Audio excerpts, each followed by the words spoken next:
Mimi nawaambia nyinyi endeleeni na matusi, si ndio? Lakini mali ya wajane na mayatima mtarudisha. Hiyo hakuna mkule bila mwezi hapa. You can insult me as much as you want. But hoteli ya wajane na watoto wa wajane mrudishe. Hiyo hoteli iko Nairobi, rudisha. Sio kama tunaelewana.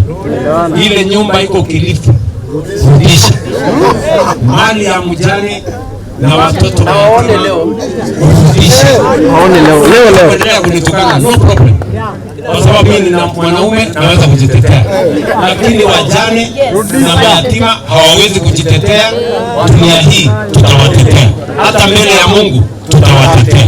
Hakuna mtu atawanyanyasa. Sio kama tunaelewana jamani. Tuko pamoja? Biblia inasema kilio ya wajane, kilio ya mayatima inafika mbele ya Mungu. Ama namna gani?